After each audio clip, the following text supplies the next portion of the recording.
பிரதமர் மோடி அரசு பொறுப்புகளை வகிக்க தொடங்கி 23 ஆண்டுகளை நிறைவு செய்துள்ளதற்கு உள்துறை அமைச்சர் அமித்ஷா பாராட்டு தெரிவித்துள்ளார். கடந்த 2001ஆம் ஆண்டு அக்டோபர் 7ஆம் தேதி குஜராத் மாநிலத்தின் முதலமைச்சராக நரேந்திர மோடி பதவியேற்றார். அதைத் தொடர்ந்து குஜராத் மாநிலத்தின் ஏகோபித்த ஆதரவு காரணமாக 2006ஆம் ஆண்டிலும் தேர்தலில் வென்று முதலமைச்சராக தொடர்ந்தார்.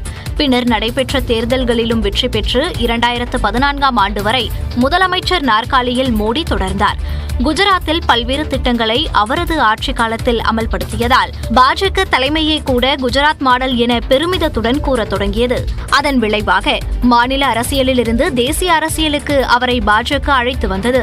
அதைத் தொடர்ந்து அடுத்தடுத்த நாடாளுமன்ற தேர்தல்களிலும் ஆட்சியமைத்து 10 ஆண்டுகளுக்கு மேலாக பிரதமர் பதவியில் நீடித்து வருகிறார். அவ்வகையில் அரசு பதவிகளில் 23 ஆண்டுகளை நிறைவு செய்துள்ள பிரதமர் மோடி தன் மொத்த வாழ்வையும் பொது வாழ்க்கைக்கு அர்ப்பணித்தவர் என்று உள்துறை அமைச்சர் அமித்ஷா பாராட்டியுள்ளார். ஏழை மக்கள் வாழ்க்கை மேம்பாடு, நாட்டின் பாதுகாப்பு போன்றவற்றை ஒரே நேரத்தில் மேற்கொள்ள முடியும் என நிரூபித்தவர் மோடி என்று புகழாரம் சூட்டியுள்ளார். 23 ஆண்டுகளாக ஓயாமல் தேசத்தை கட்டமைக்கும் பணியில் ஓய்வின்றி தொடர்ந்து பணியாற்றி வரும் பிரதமர் மோடிக்கு வாழ்த்துக்கள் என்றும் குறிப்பிட்டுள்ளார். ஆசிய HRD அவார்ட்ஸ் என்ற அமைப்பு சார்பில் மனிதவள மேலாண்மைக்கான வாழ்நாள் சாதனையாளர் விருது முதலமைச்சர் ஸ்டாலினுக்கு வழங்கப்பட்டது. சென்னை தலைமைச் செயலகத்திற்கு வந்த பஹ்ரைன் நாட்டின் முன்னாள் அமைச்சரும் ஆசிய HRD விருது குழு தலைவருமான ஃபாமி ஜோப்தர், மாலத்தீவு நாட்டின் முன்னாள் அதிபரும் ஆசிய HRD விருது குழு துணைத் தலைவருமான முகமது வஹீத் ஆகியோர் முதலமைச்சர் ஸ்டாலினை சந்தித்தனர். அப்போது முதலமைச்சர் ஸ்டாலினுக்கு வாழ்நாள் சாதனையாளர் விருதினை அவர்கள் வழங்கினார்கள். சமுதாய மேம்பாட்டிற்காகவும் படைப்பாற்றல் புத்தாக்கத்தை வளர்ப்பதற்கான திறன் மேம்பாட்டு சூழல் அமைப்பை வலுப்படுத்துவதிலும் தலைமைத்துவ உறுதியையும் விடாமுயற்சியையும் அங்கீகரிக்கும் விதமாக விருது வழங்கப்பட்டுள்ளதாக தெரிவிக்கப்பட்டுள்ளது. இந்நிகழ்வில் தலைமைச் செயலாளர் முருகானந்தம், ஆசிய HRD அவார்ட்ஸ் நிறுவனரும் சைபர் ஜெயா பல்கலைக்கழகத்தின் இணைவேந்தருமான தத்தோ பாலன், பல்கலைக்கழக துணைவேந்தர் பேராசிரியர் டேவிட் விட்ஃபோர்ட் உள்ளிட்டோர் பங்கேற்றனர்.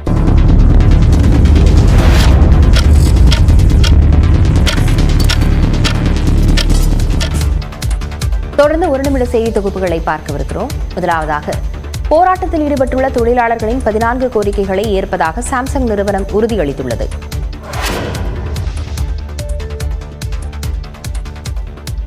ஜம்மு காஷ்மீர் மற்றும் ஹரியானா சட்டமன்ற தேர்தல் முடிவுகளுக்கான வாக்கு எண்ணிக்கை இன்று நடைபெறுகிறது.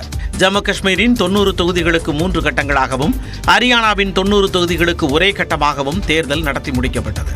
இதையடுத்து பல்வேறு தனியார் ஊடகங்கள் தேர்தலுக்கு பிந்தைய கருத்து கணிப்பு முடிவுகளை வெளியிட்டன. இவற்றில் ஹரியானாவில் காங்கிரஸ் ஆட்சி அமைக்கும் என பெரும்பாலான கணிப்புகள் தெரிவிக்கின்றன. அதேவேளையில் ஜம்மு காஷ்மீரில் காங்கிரஸ் தேசிய மாநாட்டு கட்சி கூட்டணி அதிக இடங்களில் வெல்லும் என்றும் பாஜகவும் கணிசமான இடங்களை கைப்பற்றும் என்றும் கருத்து கணிப்புகள் தெரிவித்தன. இந்த பரபரப்பான சூழலில் வாக்கு எண்ணிக்கை இன்று நடைபெறுகிறது. வேலை நிறுத்தத்தில் ஈடுபட்டுள்ள சாம்சங் தொழிலாளர்கள் பணிக்கு திரும்ப வேண்டும் என அமைச்சர் தாமோ அன்பரசன் தெரிவித்துள்ளார். காஞ்சிபுரம் மாவட்டம் ஸ்ரீபெரும்புதூரில் சாம்சங் எலக்ட்ரானிக்ஸ் நிறுவனத்தின் உற்பத்தி ஆலை செயல்பட்டு வருகிறது. ஊதிய உயர்வு, தொழிற்சங்க அங்கீகாரம் உள்ளிட்ட கோரிக்கைகளை வலியுறுத்தி கடந்த செப்டம்பர் 9ஆம் தேதி முதல் காலவரையற்ற வேலைநிறுத்த போராட்டத்தில் பணியாளர்கள் ஈடுபட்டு வருகின்றனர். இந்த நிலையில் CITU தொழிற்சங்க நிர்வாகிகள் சாம்சங் ஆலை நிர்வாகத்தினருடன் அமைச்சர் TRB ராஜா, தாமோ அன்பரசன், CV கணேசன் ஆகியோர் பேச்சுவார்த்தை நடத்தினர். பின்னர் செய்தியாளர்கள் சந்திப்பில் பேசிய அமைச்சர் தாமோ அன்பரசன் அரசின் வேண்டுகோளை ஏற்று தொழிலாளர்கள் அனைவரும் பணிக்கு திரும்ப வேண்டும் என கேட்டுக்கொண்டார். ஒரு தரப்பினர் தான் வேலை நிறுத்தத்தில் ஈடுபடுறாங்க, ஒரு தரப்பினர் வேலை சென்றுருக்கிறாங்க. நாங்கள் 2 பேர்ட்டையும் நாங்கள் பேசியிருக்கிறோம். முடிந்த அளவுக்கு பிரச்சனை தீர்ந்துரும்னு நினைக்கிறோம். அதில் சில குறைபாடு இருந்தாலும் அதையும் நாங்கள் தீர்த்து தருவதாக தொழில் நிர்வாக தரப்பினர் சொல்லியிருக்கிறார்கள்.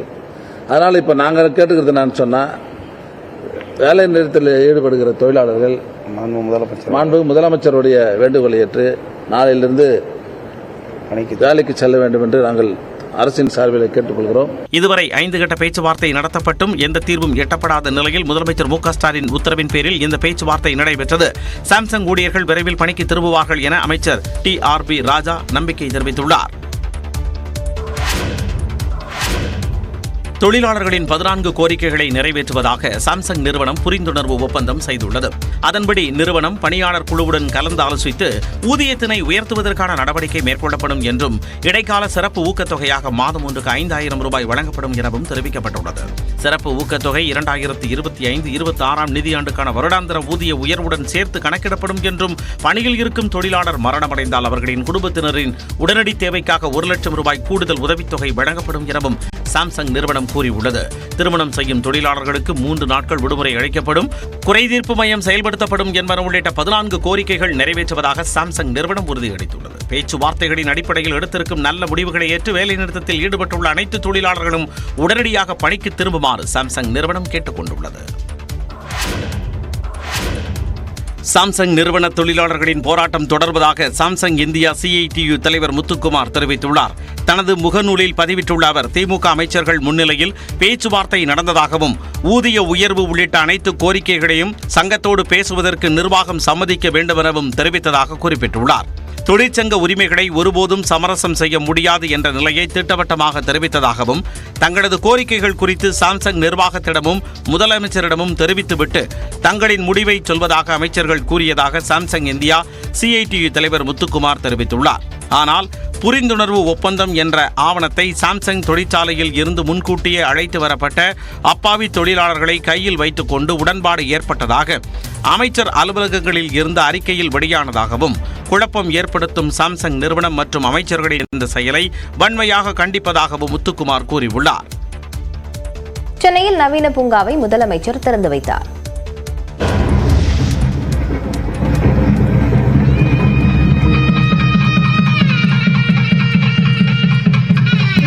வரலாற்று சிறப்புமிக்க கலைஞர் நூற்றாண்டு பூங்காவின் கதவுகளை மாண்புமிகு தமிழ்நாடு முதலமைச்சர் அவர்கள் திறந்து வைக்கிறார்கள்.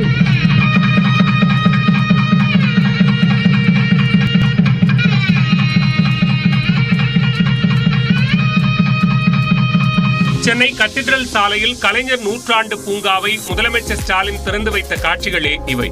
சென்னை கத்தீட்ரல் சாலையில் 6 ஏக்கர் பரப்பளவில் 25 கோடி ரூபாய் செலவில் கலைஞர் நூற்றாண்டு பூங்கா அமைக்கப்பட்டுள்ளது. இதனை வேளாண்மை உழவர் நலத்துறை சார்பில் தோட்ட கலைத்துறையினர் அமைத்துள்ளனர். இதில் 10,000 சதுர அடி பரப்பில் அமைக்கப்பட்டுள்ள கண்ணாடி மாளிகை, அயல்நாட்டு பறவைகளை கொண்ட பறவையகம், 23 அலங்கார வளைவு பசுமை குகைகள் அமைக்கப்பட்டுள்ளன.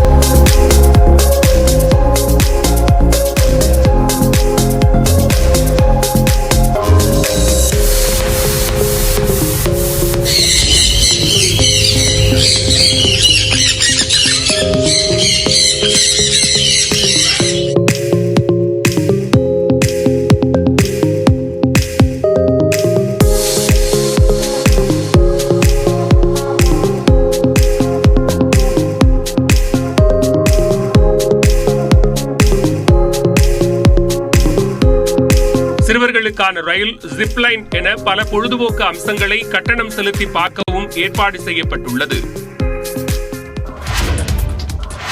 திமுக அரசை கண்டித்தும் உயர்த்தப்பட்ட சொத்து வரியை உடனடியாக திரும்பப் பெற வலியுறுத்தியும் அதிமுக சார்பில் இன்று மனித சங்கிலி போராட்டம் நடைபெறவுள்ளது. கடந்த மாதம் நடைபெற்ற பெருநகர சென்னை மாநகராட்சி மாதாந்திர மன்ற கூட்டத்தில் சென்னை மாநகராட்சியில் 6% சொத்து வரியை உயர்த்துவது குறித்து தீர்மானம் நிறைவேற்றப்பட்டது. இந்நிலையில் இதனை கண்டித்து எதிர்க்கட்சித் தலைவர் எடப்பாடி பழனிசாமி அறிக்கை விடுத்தார். அதில் மின் கட்டண உயர்வு, பத்திரப்பதிவு கட்டணங்கள் உட்பட அரசின் அனைத்து கட்டணங்களும் பல மடங்கு உயர்வு, பால் பொருட்கள் மற்றும் அத்தியாவசிய உணவுப் பொருட்களின் விலை உயர்வு, ஏற்கனவே உயர்த்தப்பட்ட 100% மற்றும் 150% சொத்து வரி உயர்வுடன் இனி ஆண்டுதோறும் 6% சொத்து வரி கட்டணம் உயர்த்தப்படும் என்ற அறிவிப்பால் தமிழக மக்களின் வாழ்க்கை சீரழிந்து வருவதாக குறிப்பிட்டிருந்தார். மேலும் உயர்த்தப்பட்ட சொத்து வரியை உடனடியாக திரும்பப் பெற வலியுறுத்தி அதிமுக சார்பில் இன்று தமிழ்நாடு முழுவதும் மனித சங்கிலி போராட்டம் நடத்தப்படும் என அறிவித்தார். அதன்படி இன்று காலை 10:30 மணி அளவில் அனைத்து மாநகராட்சிகளுக்கு உட்பட்ட வட்டங்களிலும் நகராட்சிகள் மற்றும் பேரூராட்சிகளிலும் மனித சங்கிலி போராட்டம் நடைபெறவுள்ளது. மெரினா விமான சாகசத்தை காண எதிர்பார்த்ததை விட மிக மிக அதிக அளவிலான கூட்டம் வந்ததால் மக்களுக்கு சிரமம் ஏற்பட்டதாக முதலமைச்சர் மு க ஸ்டாலின் தெரிவித்துள்ளார். சென்னை மெரினாவில் வான் சாகச நிகழ்ச்சியை காண சென்று உயிரிழந்த 5 பேரின் குடும்பத்தினருக்கு தலா 5 லட்சம் ரூபாய் நிதியுதவி வழங்கப்படும் என்று முதலமைச்சர் மு க ஸ்டாலின் அறிவித்துள்ளார். இது தொடர்பாக அவர் வெளியிட்டுள்ள அறிக்கையில், மெரினாவில் நடைபெற்ற வான் சாகச நிகழ்ச்சிக்கு இந்திய விமானப்படை கோரியதற்கும் மேலாகவே நிர்வாக ரீதியான ஒத்துழைப்பு வசதிகள் செய்யப்பட்டிருந்ததாக கூறியுள்ளார்.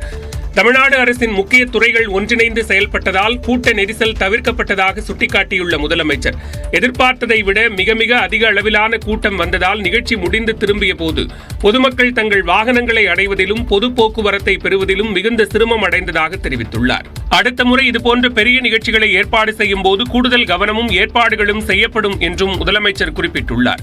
இந்நிலையில் கடும் வெயில் மற்றும் பல்வேறு மருத்துவ காரணங்களால் ஏற்பட்ட 5 உயிரிழப்புகள் மனவேதனையையும் வருத்தத்தையும் ஏற்படுத்தியதாக மு.க.ஸ்டாலின் கூறியுள்ளார். உயிரிழந்தவர்களின் குடும்பத்தினருக்கு ஆறுதல் தெரிவித்துள்ள முதலமைச்சர் தலா 5 லட்சம் ரூபாய் நிவாரணம் வழங்கவும் உத்தரவிட்டுள்ளார்.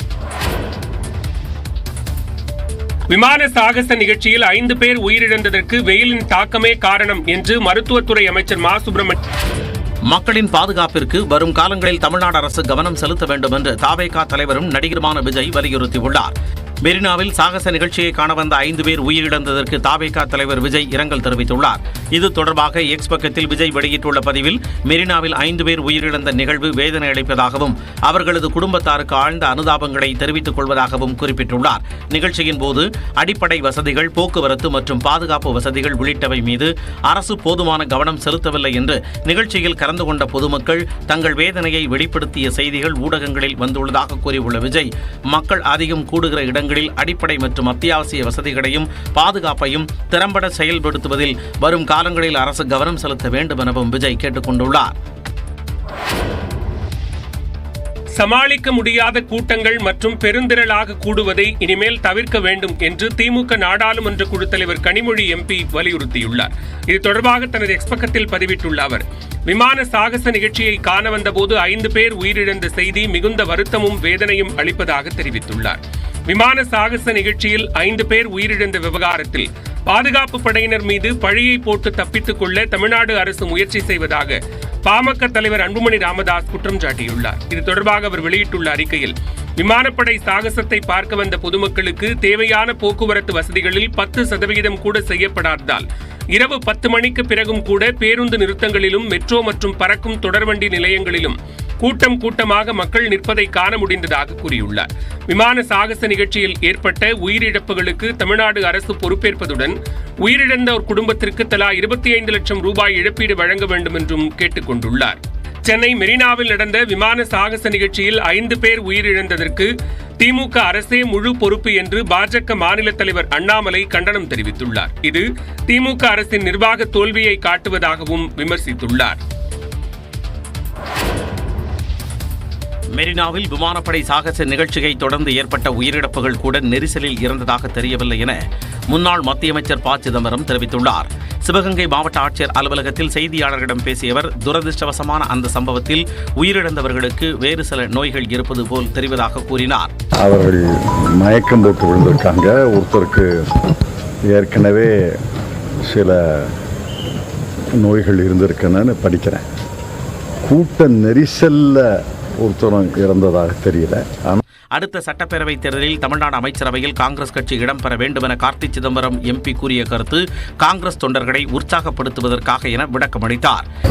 கட்சி தொண்டர்கள் மத்தியில் கட்சி தொண்டர்களை உற்சாகப்படுத்துவதற்காக நம்முடைய கட்சியை வலுப்படுத்த வேண்டும் என்று பேசுறதை ஒழிய, நாம் கூட்டணியில் இருக்கிறோம். திராவிட முன்னேற்ற கூட்டணி கட்டுக்கோப்பாக இருக்கிறது. ஜம்மு காஷ்மீர் மற்றும் ஹரியானா தேர்தல்களில் காங்கிரஸ் கூட்டணி அமோக வெற்றி பெறும் என்றும் தெரிவித்தார். சென்னை, கோவை, தேனி உள்ளிட்ட மாவட்டங்களில் கனமழை பெய்தது. நீலகிரி மாவட்டம் பந்தலூர், அதன் சுற்றுவட்டார பகுதிகளில் 1 மணி நேரத்திற்கு மேலாக மழை வெளுத்து வாங்கியது. சாலைகளில் மழைநீர் பெருக்கெடுத்து ஓடியதால் பணிக்கு சென்று திரும்பியவர்களும் பள்ளி மாணவ மாணவிகளும் சிரமத்திற்கு ஆளாகினர்.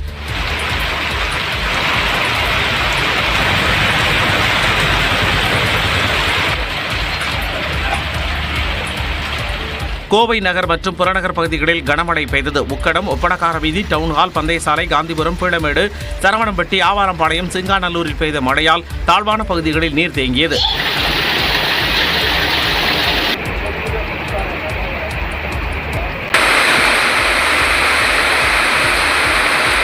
சென்னையில் கோடம்பாக்கம், எழும்பூர், நுங்கம்பாக்கம், தீநகர் பகுதியில் நேற்றிரவு பரவலாக மழை பெய்தது. பெரம்பலூர் மாவட்டத்தின் பல்வேறு பகுதிகளில் இடி மின்னலுடன் பலத்த மழை பெய்தது. வேப்பந்தட்டை, பாடாலூர், குன்னம், அகரம் உள்ளிட்ட பகுதிகளில் வெப்பம் தணிந்து குளிர்ச்சி நிலவியதால் மக்கள் மகிழ்ச்சி அடைந்தனர்.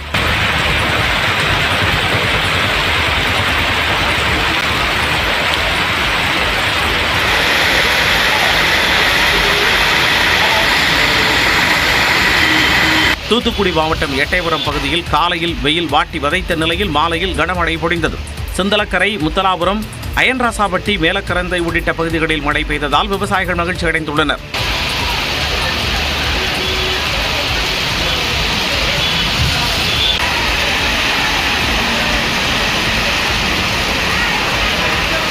தேனி மாவட்டம் சென்னமனூர் மற்றும் அதன் சுற்றுவட்டார பகுதிகளில் சுமார் 1 மணி நேரத்திற்கு மேலாக மழை பெய்தது. சீலையம்பட்டி, முத்துலாபுரம், மார்க்கண்டையன் கோட்டை, அப்பிப்பட்டி பகுதிகளில் சாலையில் மழைநீர் பெருக்கெடுத்ததால் வாகன ஓட்டிகள் அவதிக்கு உள்ளாகினர்.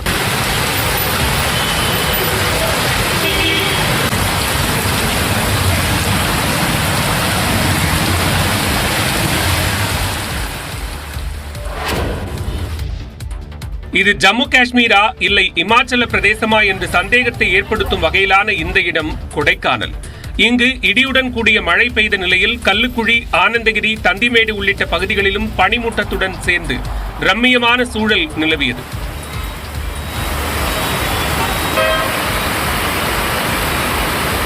காஞ்சிபுரம், அதன் சுற்றுவட்டார பகுதிகளில் 1 மணி நேரத்திற்கும் மேலாக கனமழை பெய்தது.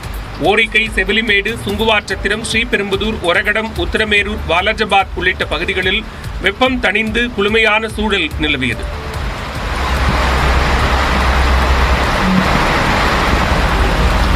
இதேபோன்று வேலூர் சுற்றுவட்டார பகுதிகளான சத்துவாச்சாரி, காட்பாடி, லத்தேரி, பொன்னை, வள்ளிமலை உள்ளிட்ட பல்வேறு பகுதிகளில் பலத்த காற்று, இடியுடன் கூடிய மழை பெய்தது.